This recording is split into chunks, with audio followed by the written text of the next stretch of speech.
Shalom, pembacaan firman kita hari ini terdapat pada Keluaran pasal 21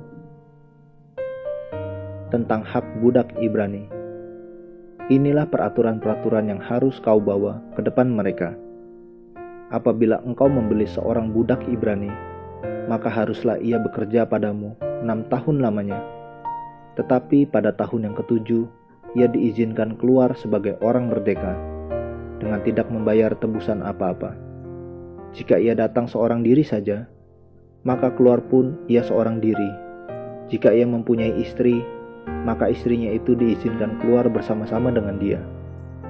Jika tuannya memberikan kepadanya seorang istri, dan perempuan itu melahirkan anak-anak lelaki atau perempuan, maka perempuan itu dengan anak-anaknya tetap menjadi kepunyaan tuannya, dan budak laki-laki itu harus keluar seorang diri.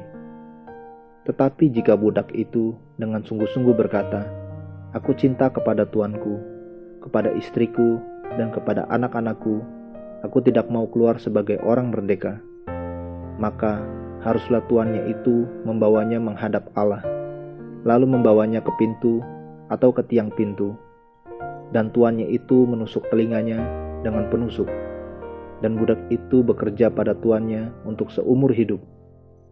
Apabila ada seorang menjual anaknya yang perempuan sebagai budak, maka perempuan itu tidak boleh keluar seperti cara budak-budak lelaki keluar. Jika perempuan itu tidak disukai tuannya yang telah menyediakannya bagi dirinya sendiri, maka haruslah tuannya itu mengizinkan ia ditebus. Tuannya itu tidak berhak untuk menjualnya kepada bangsa asing, karena ia memungkiri janjinya kepada perempuan itu. Jika tuannya itu menyediakannya bagi anaknya laki-laki, maka haruslah tuannya itu memperlakukannya seperti anak-anak perempuan berhak diperlakukan. Jika tuannya itu mengambil perempuan lain, ia tidak boleh mengurangi makanan perempuan itu, pakaiannya, dan persetubuhan dengan dia.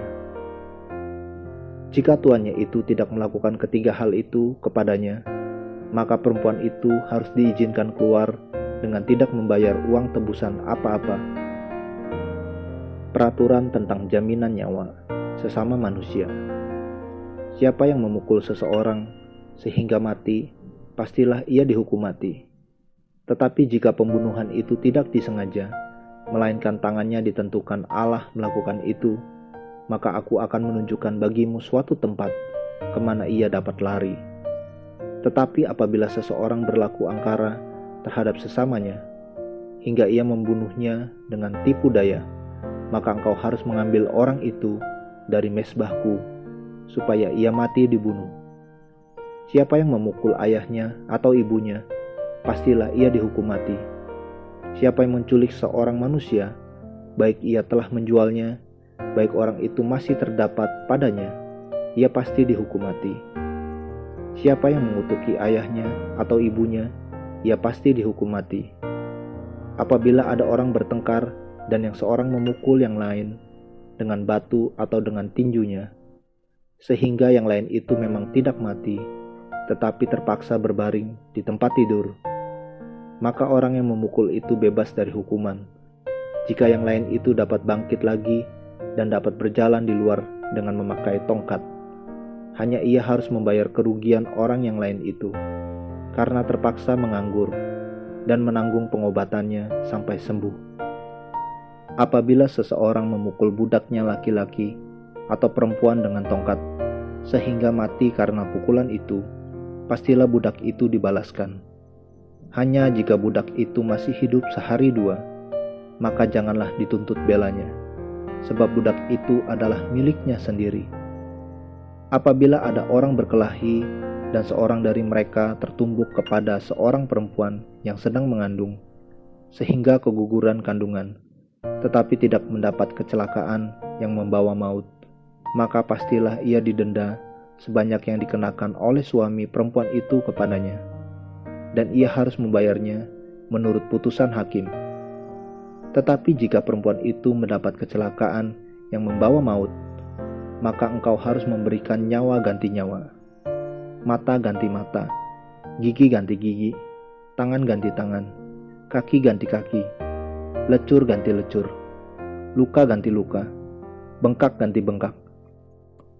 Apabila seseorang memukul mata budaknya laki-laki atau mata budaknya perempuan dan merusakannya, maka ia harus melepaskan budak itu sebagai orang merdeka, pengganti kerusakan matanya itu. Dan jika ia menumbuk sampai tanggal gigi budaknya laki-laki atau gigi budaknya perempuan, maka ia harus melepaskan budak itu sebagai orang merdeka, pengganti kehilangan giginya itu. Apabila seekor lembu menanduk seorang laki-laki atau perempuan sehingga mati, maka pastilah lembu itu dilempari mati dengan batu dan dagingnya tidak boleh dimakan. Tetapi pemilik lembu itu bebas dari hukuman.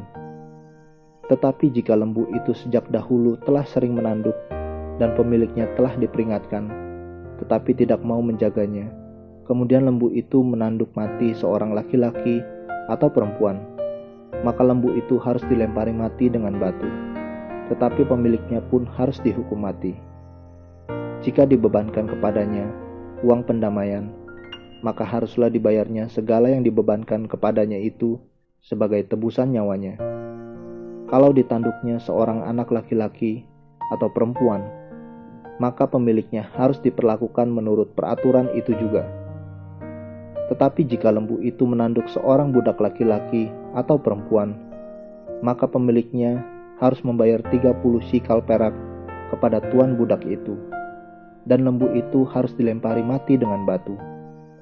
Apabila seseorang membuka sumur, atau apabila seseorang menggali sumur dengan tidak menutupnya, dan seekor lembu atau keledai jatuh ke dalamnya, maka pemilik sumur itu harus membayar ganti kerugian.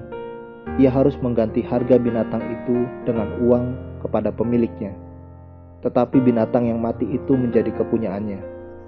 Apabila lembu seseorang menanduk lembu orang lain sehingga mati, maka lembu yang hidup itu harus dijual, uangnya dibagi, dan binatang yang mati itu pun harus dibagi juga. Tetapi jikalau lembu itu terkenal telah sering menanduk sejak dahulu, dan walaupun demikian pemiliknya tidak mau menjaganya, maka ia harus membayar ganti kerugian sepenuhnya, lembu ganti lembu, tetapi binatang yang mati itu menjadi kepunyaannya. Amin. Terus baca firman-Nya, renungkan dan lakukan dalam kehidupan kita. Tuhan Yesus memberkati.